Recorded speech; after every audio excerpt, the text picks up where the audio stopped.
Local leaders, top stories, the news that matters most to you. The News Drive at 5 with host Patrick Reynolds starts now.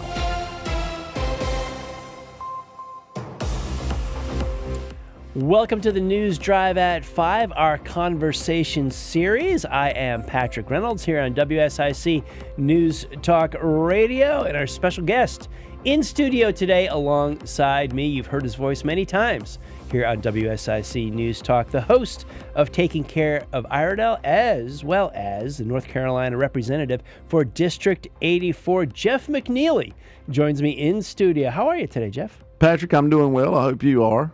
Doing great. I've got a great co-host today in you. There you go. Hey, we'll team up sometime. We'll do this. We'll do a little tandem thing. You ever thought about that? Maybe a Taking Care of Iredell co-host, News Drive at 5? I mean, you're kind of in my world now, so this checks the box. I ain't gonna lie. It would be nice to have somebody. Every Batman needs a Robin. So I ain't saying it couldn't be two Batmans either. So there you go. But anyway, I think it would be neat to have somebody play off sometimes, because sometimes I'm there and I'm just working the air by myself. So it's always good to have somebody that you know is going to give you some feedback, not just waiting for a caller or waiting for this or that or the other thing. So yeah, I have thought about it a lot. I've been probably in radio about 14 years, I guess, and I've done many of those shows where it's just me, a microphone, and a camera. And it does take some getting used to play to nobody, even though you have an audience of thousands of whoever's out there. Did you have any radio experience to lean back on before you came here to WSIC? I did not. I listened to a lot of radio, but never really no part of being on it, doing a show or anything. So, kind of got thrown in the fire. And right off the get-go, it was me and Vicki Sawyer, Senator Sawyer, doing it for like one or two things. And I got the feeling Vicki thought I was maybe sucking up more air than she was and talking a little too much. The next thing I know, I've got my own show and she's got her own show. And that was cool. And so, off we went, and as my wife always says, don't you ever get worried that you're going to run out of things to say? And I said, no. Why would I? I've got a world of knowledge in here. I got to let it burst forth, this fountain. So, but it is different. It is different. This here, you and microphone, I do have Joe to look across, and he gives me funny looks when I do it right or wrong. So there you go. Producer Joe Berg, host of The Scoreboard, weeknights at 6 p.m. Eastern Time here on WSIC. How's that for self-gratuitous promotion, Joe? It sounds beautiful. Anytime you can plug The Scoreboard, I try to slide that in there. That's right. Like Taking Care of Iredell, same thing. Yeah. There you go. Okay. So you and Vicki Sawyer were on air. That is striking a vague memory to me. I think I do remember that for a little bit. You guys both representing Iredell County. Mm-hmm. Yeah. I think it was our second show that we were doing together that Phil Berger, I call it her boss man, Tim Moore, my boss man, Speaker Tim of Moore. the House. Okay. And so Phil was supposed to call in for the first part, and Vicki was going to kind of interview him with everything COVID and all the stuff going on, the shutdowns and all. And then I was supposed to get to talk and interview Tim, the second part of the show. Well, Phil, for whatever reason, couldn't make it and didn't call in. So then we had a little bit of fill in, and I was able to text him, and he called earlier into the show, and so next thing you know, I'm kind of sucking up a lot of airtime, and Vicki's over going, yeah. So anyway, then next thing I know, we got two shows. So where did the idea of Taking Care of Iredell come from? Did it generate from that show and you and Vicki together? Was that the original thought? Like, you're both show hosts, you both need your own show. Is that where the idea came from? Well, yeah, I think she really wanted her own show, and that's fine, and I did too. I'm pretty busy. I run a small business, G&M Milling, so that keeps me moving, And I kept thinking to myself, do I really have time to just do a show by myself? But when Mark come, the previous owner of the station, come to me and says, hey, you're gonna have a chance to do your own show. Do you want it or not? And I'm like, well, yeah, I do, because there was a lot going on right then, like always. And I felt like the public needed to be informed, and I come at it from a different angle. I mean, I'm agriculture, I'm small business. Vicki's small business also. I mean, we're similar, but we're very different too in our different places, and that's why we work good together as a team. And Gray Mills and Mitchell Setzer, we all bring something different to the table. So my shows have a little bit different slant than hers do, to a point. But yet I think they're still very factual and very entertaining. I hope people enjoy it. So, but it changed the whole dynamic that I had to come up with the program, how I'm going to run it, how I'm going to do it. Mark Purdy just says, hey, you got an hour, figure it out. And I went about doing that. And it's pretty cool. And I've always loved the song, Taking Care of Business. That's always, BTO. Yeah. As Elvis say, TCB, baby, TCB, taking care of business. And that's what I feel like I do when problems arise in the house and they're under my purview or something that I can do. I take care of it. And I take care of people. That's just who I am, and so it just kind of come natural. Then it got a little tricky when whoever owns the rights to taking care of business actually sent a letter to the station saying you got to cut that crap out. but anyway, that's a whole nother story. I said they're not going to sue us, Mark. Nobody cares about me. The bright side of that is that people are listening to you. Yeah, that's what I said. I said, well, darn. I said, we're getting a national audience here. Maybe who knows how long and far this stretches? If they're worried about little old me playing their intro song, Oh, they just wanted a piece of the money. That's it. That's all they wanted. Yeah. So, House Representative, that's the title you hold. That's the office you hold. What do you do in Raleigh that affects your constituents? You name it. Okay. I mean, I get calls from all kind of different things. It's amazing, and some things we can help with, and some things we can't. During COVID, we probably helped at least 1,200 plus people get their unemployment that couldn't get through the system, and the system was all messed up, folks. And I apologize for that. I ain't gonna throw no shade on the man. It was under the governor's purview in commerce, and he'd missed it. He shuts it down and didn't add a single person until after he shut the state down. I thought he knew what he was going to do, but maybe he didn't. But just stuff like that, making sure. We heard a lot of different things about when churches were closed, and I got involved in that lawsuit on the plaintiff side trying to get it open back up. Just a whole lot of stuff that we did. And then it's continued on. And now, I got people that call us up with passport issues, which is really not my purview, but we put them to McHenry's office. I got people call up a lot of times needing veteran help. That's still not my purview, but we work it for them. So no matter what it is, we put them into contact with who they need to be, or we contact for them. So anything people need, I try to take care of it. Right now we're fighting against the insurance commission, and the insurance companies are getting ready to raise your homeowners' rates on insurance about 40%. And we just had a fairly large, substantial increase. I hate to say this, boys, I ain't throwing off on the county commission, but we had a fairly large increase in our budget, and so a lot of people paying more property tax, and now you're going to get hit with a higher insurance rate. And so it's tough, especially with people on fixed income. So I'm doing my part, which is try to at least, if anything, stair-step up this increase in your homeowner's insurance, not 40% all at one time. How do you fight something like that? With fire. It's not easy because you're talking about insurance companies with lawyers and deep pockets, and they go at it, and you got a commissioner. And we've had some issues going back and forth with Commissioner Causey. I'm not saying nothing bad, but things hadn't been smooth relationship-wise there for the last 6-7 months. And so as the House, we have to say, look, this is not how we're going to go about doing business in North Carolina. Interesting stuff. Definitely need to delve into that deeper. Yeah. Your constituents want to know about it. Our audience sure wants to know about it as well. You are listening to the News Drive at 5 Conversation Series. I'm Patrick Reynolds. I'm alongside Jeff McNeely, North Carolina House Representative for District 84 and the host of Taking Care of Iredell every Monday right here at 11 a.m. WSIC. We'll be right back.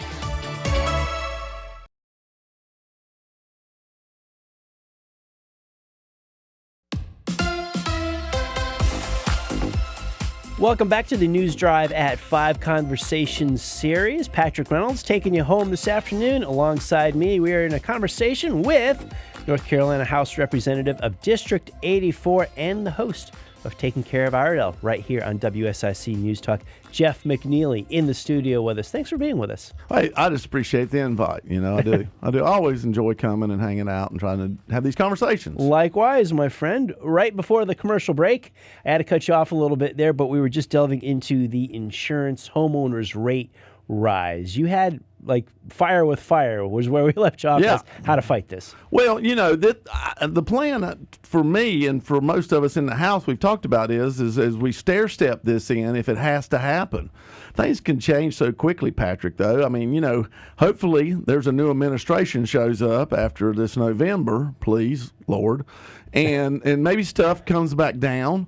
Building materials aren't so ridiculously high. Inflation isn't so ridiculously high.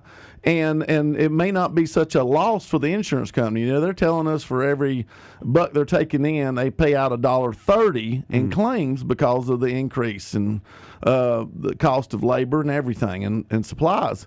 So I'm wondering, can we not maybe do it in 4 years or a 3-year period to go up 25%? And then at some point in there, you may not have to go up the whole amount, that whole 40% increase.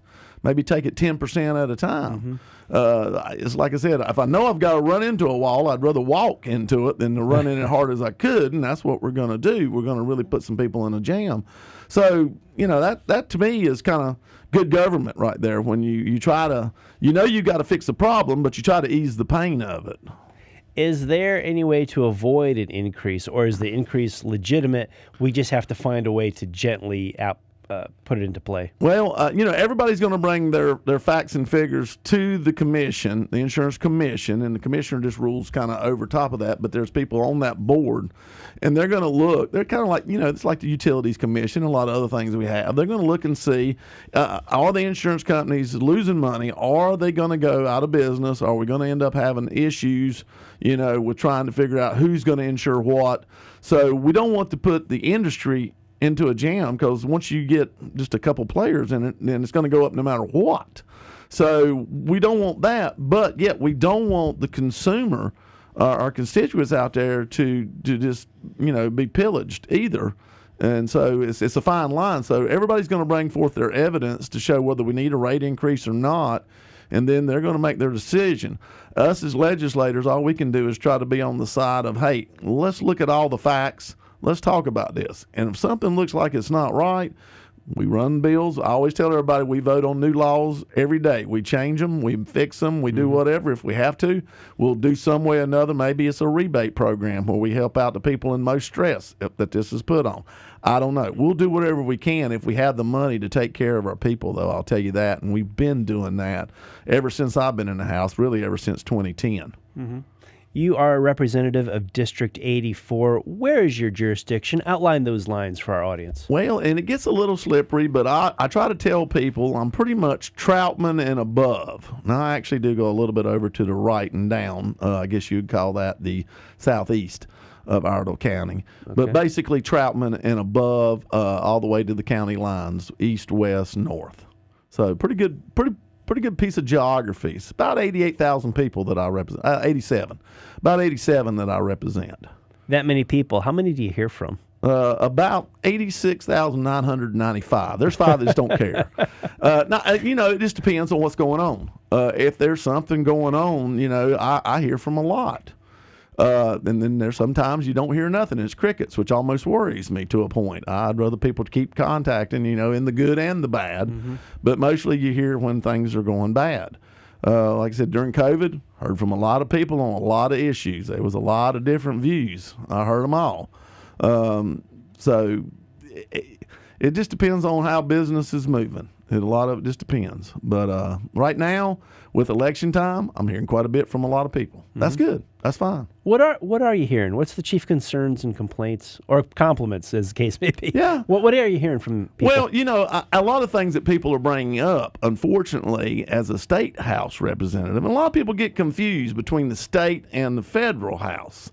They think I may have some effect on the border. Well, I have effect on the border of North Carolina. Now, we can make certain resolutions, and we can do certain things to try to help, maybe like Texas. We're talking about that now. Sent a resolution basically from the House to Roy Cooper to allow our National Guard to go down and work with the Texas National Guard, not with the Border Control and not with Joe Biden's people, but with the Texas. He's not going to do that, of course, but we put that forth. Now, come April, when we get back in short session, we may make that a little bit more stronger. But I can't control the border.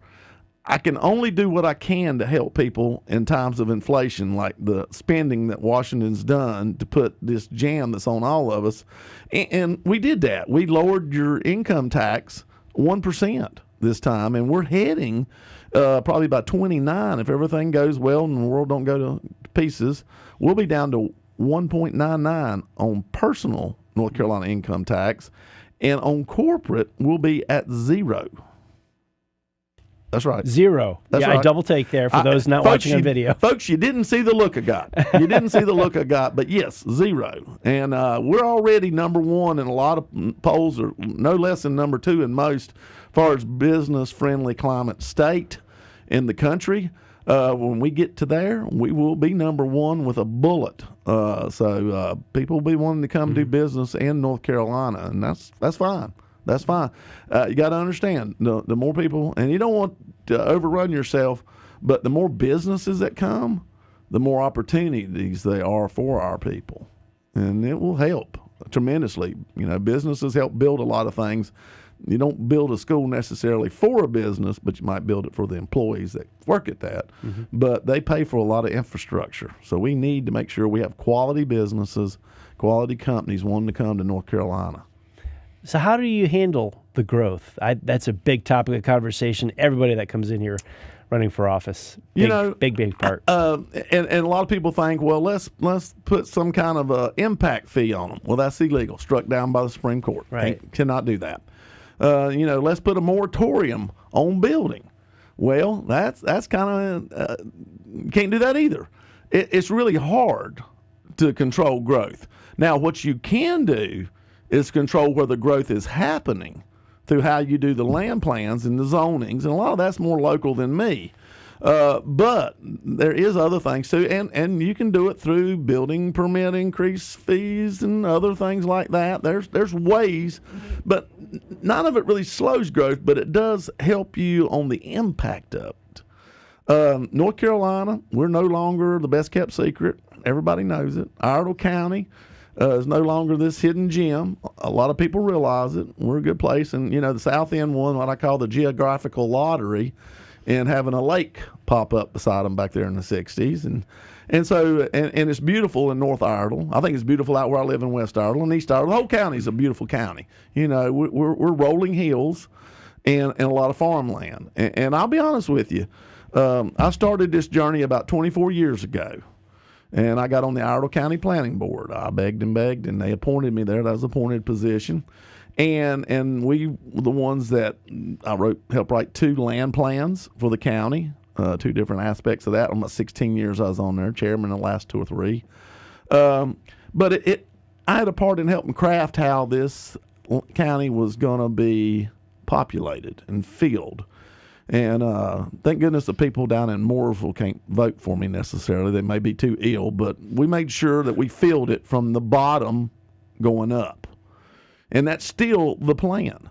And if we do that, that will protect the farmland up in North Iredell and allow people, this is what I want. If you want to farm, I want you to be able to farm.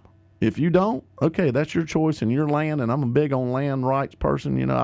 I think you should be able to do whatever you can as long as it doesn't horribly impact your neighbors. It's your property. But I want you to have the ability. I want you to have every advantage to be able to continue farming if you want to. Iredell County is a really unique county. We're number 13 in population out of 100 in North Carolina, but we're also number 10 in total gross farm receipts, gate receipts they call it, in the state out of 100. And you think about all the big ag counties down east and all that we are that big in population, but that big also still in agriculture. Rare. Really don't know of anybody like us. I wouldn't have put those 2 numbers together, the population and the agriculture. Yeah, there's nothing closest one maybe Union. Other than that, we're 2 anomalies.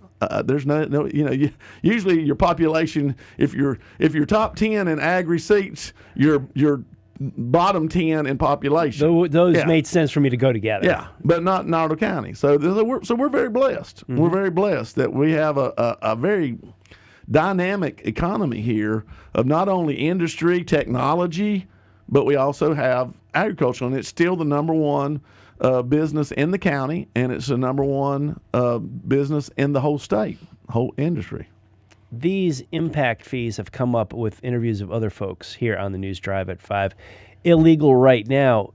Would it make sense to change them and try to, or at least try to change that to get them back into play? Well, you got your checks and balances between the executive branch, the legislative branch, and the judicial branch. And nothing has led us to believe the judicial branch is going to change their tune, because now we're back to, basically you're imposing on somebody's property rights with impact fees. And so I don't see them changing their ideas of it. If they do, that might lead to something.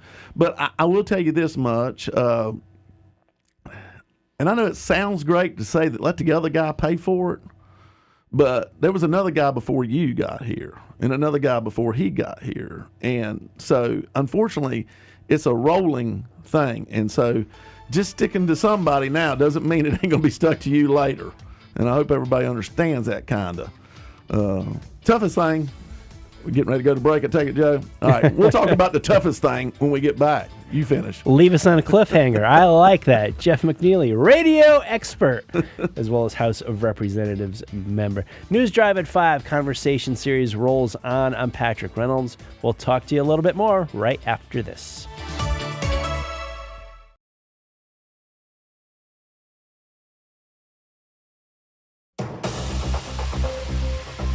Welcome back to the News Drive at 5 conversation series. Patrick Reynolds along for the ride with you, taking you home today.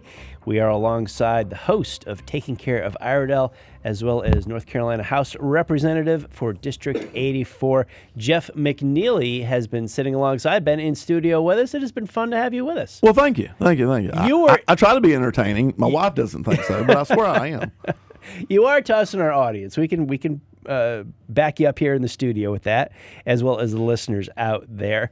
I just want to throw it back to you. Jeff continues. He was at a roll. I had to get a commercial break.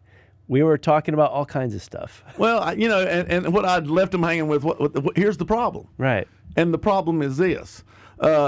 We have people that move here, and they come maybe as a young couple, and maybe they haven't had their kids, or they just had them, and they're young, and they have 2 or 3 kids, and they want to be in Iredell County, may work in North Mecklenburg or in Charlotte, or they may work in South Iredell, may work wherever, and they come and they do well, and we want people to do well, and they raise their children here, and we build schools for them, and we pay extra money, get them through the schools, and they go off, and they may go to college, or they may find a job or whatever.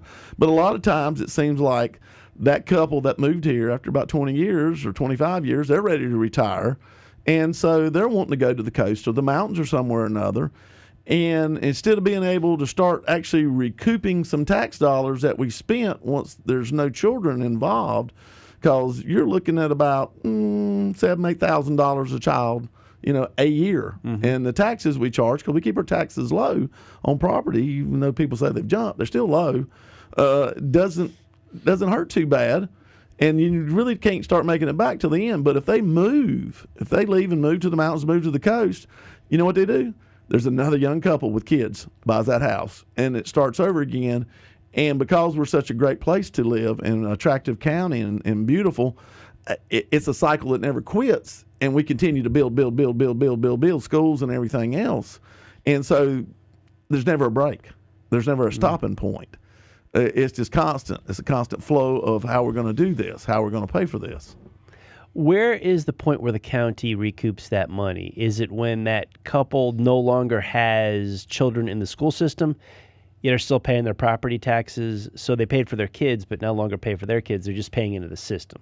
Well, is that how it works? Yeah, kind of. Correct me if I'm wrong. Yeah, too, no, you're kind of right. It's once they quit needing as much resources as they did before with their children. So understand, back when I was in 2016, when I was running for county commission, at that time, it had to be a $325,000 house you to break even with 2 kids in school on your property tax. Now, I'm sure everything's gone up, but we're probably looking at a $450,000 house. Now, in 2016, a $325,000 house in Iredell County was a heck of a nice house. Now it's a starter home. Yeah. Sad to say. True. So we're probably closer to $450,000-$500,000 house, making enough property tax every year to pay for 2 kids to go. Well, there's not everybody can afford a $500,000 house, and so it gets real slippery sloped. Is what happens. It just doesn't. So you have to work with it over time. But if you never get that break, if you never get that where they're not needing the resources and you start gaining, it's real hard. It's really hard. And that's what I see a lot. I see a lot, especially in the south end, down around the lake, in that area. A lot of people come, stay with us. We raise a lot of fine kids here and send them off to great colleges, smart kids. Got a great school system, does a wonderful job. And we got a lot of good charter schools, and we got a lot of good private schools, all good schools in Iredell County. And so we're able to get good education to the kids, and they're able to go and find themselves a successful life. And unfortunately, they rarely come back. It seems like they go to the big city, and and Ma and Pa Kettle story, I guess. They're off they go. But it's just it's a never-ending cycle, and with that comes never-ending need for more money and more stuff to be built, more infrastructure. And on top of that, Patrick, it's the upkeep. That's what people don't understand. Mm-hmm. It's not just to build a school. The cheapest thing you can do in government is build something. The most expensive thing you can do is maintain it, keep it going. Yeah, that never stops. Right. So how do you get folks to stay? Is that a plan or a vision for you? It is kind of, and there's some things that we're done that I think will help with that. One of the things, I hate to mention companies maybe on the air or whatever, but there's a huge technology company down there right on the Iredell-Mecklenburg line in Iredell County, got one of the largest supercomputers in the United States. I'd say top 10 maybe world. Mm. And my vision is, talking with the different universities in our university system, is let's build us a classroom dormitory setting down there with this company, partner with them. A lot of public-private partnerships. I believe in that. I really do. I think that's a great thing for government to come alongside and work with private business and create something that's unique that you can't find in the regular business world. And we could build something down there and bring these kids, the best of the best. They may be from Iredell. They may be from who knows where. Think of it kind of like your student teaching. So your last semester, if you're in a STEM class, or your computer technology or your engineer or whatever, your last semester, or one of them there at State or at A&T, where they have engineering program, you get to come and work with this monster of a computer. And you may even get a job from these people. If not, maybe when they see this, some of these companies that they do the computation for will come and build here. And we keep these kids here in North Carolina, our best, our brightest. We keep them. That'd be wonderful, because we invest a lot of money in them. I mean, we subsidize the university system heavily so that our tuitions are pretty cheap. And I always say, well, we're subsidizing every other state because that's where they're leaving and going. But we're doing better because we're bringing corporate business here. We're bringing a lot of headquarters stuff. It's all not just manufacturing. Textiles have kind of gone to the side, and a lot of other things we've always depended upon in the South. Now we're going for technology, and that could be the next Silicon Valley down there in South Iredell. That's what I envision it. It's about 250 acres, and I'd love to see that just full of stuff like that. It would be wonderful, wonderful. Do you see a difference in this behavior in the north side of Iredell County versus the south end? People, they die in the north end. They come, they don't leave. They die. They die up there. That's where they want to be, and a lot of it's generational up there. I'm blessed to be, I think, 13th generational Iredell County. Goodness. Wow. I'm not going anywhere. I'm not. We got an old church that started out there at New Sterling ARP, 1787, I think it was, and I got relatives buried out there from that time forward, and that's where they'll plant me. Well, in that time, you've got quite a bit of political experience before your current seat with the House of Representatives. Where did you start in politics? Well, like I said, it's funny when you're involved with farming, and we kind of are by running a feed mill, running G&M milling. We do a lot with farms, and the government loves to play in agriculture. So they're constantly coming up with new programs, or they're not doing the trade agreements right. Next thing you know, the prices crash. So you end up going out on a farm, and next thing you know, you're talking politics. You can't help it because the government's so involved. My grandfather once said that 3 things that made America great were cheap energy, cheap labor, and cheap food. Well, 2 of those are gone. And the only thing we got left is cheap food. And now that's not happening. Go to the grocery store. It's not very cheap. Yeah. So, but they're going to continue to do what they can and play in it, the government is, to keep people fed. So you get to talking politics, and then you get more involved. And so I had a chance, like I said, I saw to get on the planning board, and I thought, well, here's my chance. I can maybe save agriculture a little bit longer in Iredell County. And that's been my kind of secret mission, and it still is. And when I got to be a county commissioner, that was my secret mission. And when I saw I still couldn't do the effects at county commission level, I went to the State House because that's my secret mission. Do you have political aspirations beyond where you are to serve elsewhere? Patrick, that's a good question. I don't know if you ever looked at this state, but it's big. Yes, I have. Dang, man, it's big. About 600 and some miles across from Murphy to Manteo, as they say.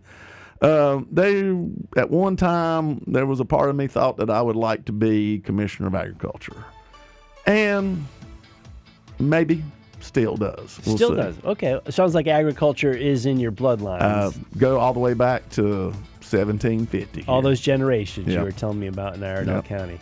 Yeah. Well, I'd like to hear more about it. We're up against the break right now. We got to step away for these messages. This is the News Drive at 5. I'm Patrick Reynolds. We've got more with Jeff McNeely coming up right after this. Don't go anywhere. Talk to you right after the break.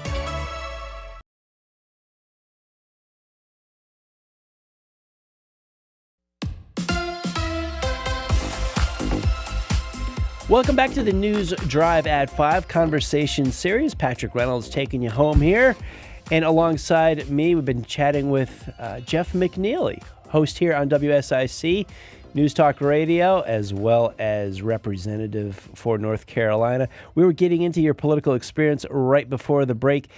There was a lot that happened, or I'm assuming there's a lot that happened, from the Iredell County Planning Board to where you are now. Was there something on the planning board that you were a member of that sparked your interest that said, I got to keep going with politics? Well, tell you the truth, Patrick, it actually gets down to time.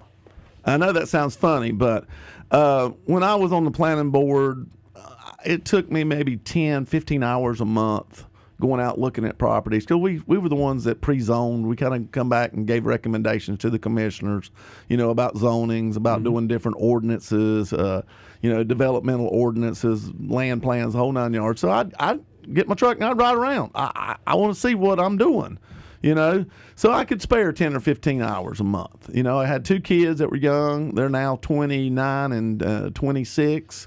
So, that I wanted to raise my kids. I wanted to be there. I got a small business I run, so I had to do that, and wanted to, and had to build it. Because, I tell you what, none of these gigs in politics that I've gone up for have paid me really any money. I make the same money now, basically, as I did as a county commissioner, and I leave my wife and gone for 3 days living out of I have an apartment now. It used to be a hotel and a suitcase, but like I said, you can spend money. But so I could afford to do that. And then as my children got older, my son went off to college, and then my daughter was a senior in 2016 at South Iredell. And so I saw a chance, and 2 of our county commissioners have been on there a while. They were going to step down and say, well, there's an opening, and I truly believe you do this in fashion where when the opening comes, you go. You don't depose somebody that's been there and done it unless they're just not doing what they need to do. And so I went, and I realized I had more time. And I said, I got enough time to be a county commissioner, because I can tell you right now, be a county commissioner, it took me a good 30 to 40 hours a month to do that job. It really did, if you do it right. And so did that for 3 years, and I ended up being kind of the liaison through the North Carolina Association of County Commissioners for Iredell County. It also put me down there working with our legislators more. If there was something needed to do, hey, Jeff, you need to go to Raleigh. Hey, Jeff, you need to call Raleigh. Hey, Jeff, you need to do that. That was what the other county commissioners, that was, and I was cool. I was cool with that gig. Well, the more I went, kind of the more I was intrigued. And I thought, someday I might could do this. I think I could. I think it would be interesting. and I always like a new challenge. I always do, always have. And so one day went to visit Representative Rena Turner, and she told us that she was done. And I kind of looked at the friend that was with me and looked back at her and said, what does that mean? You know, being kind of naive. She goes, well, you know, you need to be figuring out who else is going to fill this slot here. Who's going to take this seat? And so in about 5 seconds, seriously. All of 5. Yeah. I said, I'll do it. Now, that didn't mean I got it, but that meant I threw my hat in the ring. Right. And ended up the Iredell County Republican Executive Committee chose me out of 2 other people, 3 of us total. And it was unanimous, which made me feel really proud that they had that much faith in me. And so next thing you know, I'm there. And the good news is my son had graduated college, and he wanted to come back and run the family business. And so he's grown into that, and I've tried to be there as much as I can, but then also do my job in Raleigh too. So once again, time. I found I had some more time. Of course, I also quit sleeping. That helped a lot, and kind of gave up eating too, but I'm still fat, so I don't understand how this is working.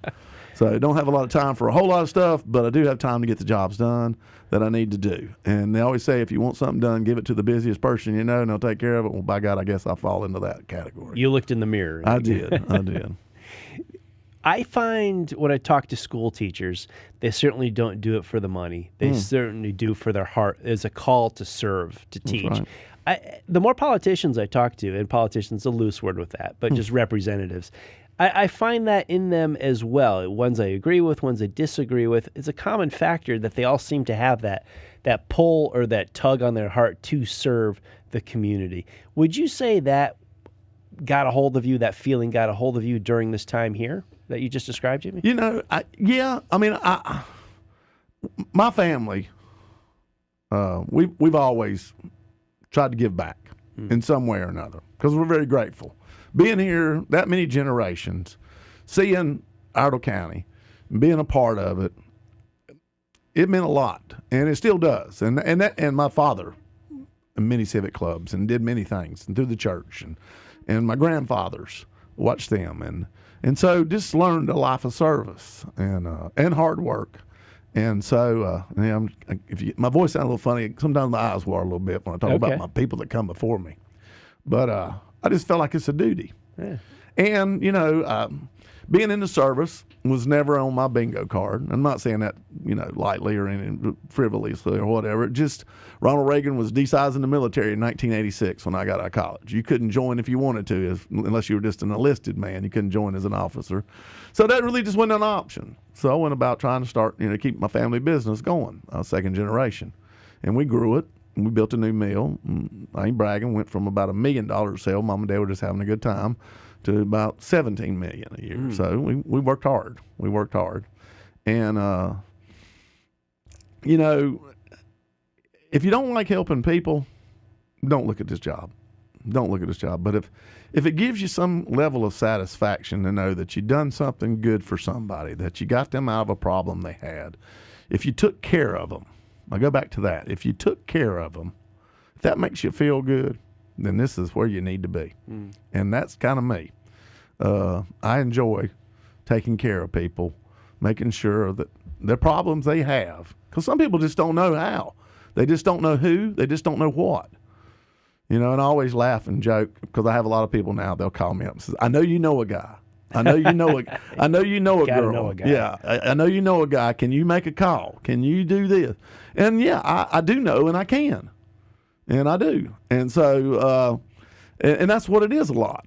Is being able to figure out what to do, how to do. And it's took 24 years of experience to figure all that out. But I kind of got it down pretty good now. And I feel like I've done a good job, and I've helped a lot of people in Iredell County. Matter of fact, I've helped a lot of people all across the state. I go speak all the time for Soil and Water because I've helped them get a lot of money the last couple of budgets. And, I'm kind of their champion. And that's helping us with all this flooding issues and trying to mitigate that. So a lot of different things. Just not Iredell County. Being a chair on agriculture, and I'm the first chair on House Agriculture Committee in over 70 years. That's west of Raleigh. Think about that. Folks, you should have saw that look.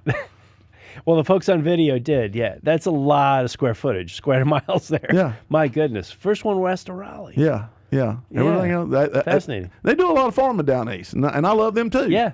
But we do a lot of farming over here. And now they made me a transportation chair too. So I'm also a chair on House Transportation. And the other 3 chairs are all on the East Coast, all out at the beach, basically. New Bern, Jacksonville, and Tabor City. So the joke is that I've got everything west of Tabor City. You know? Which is everything.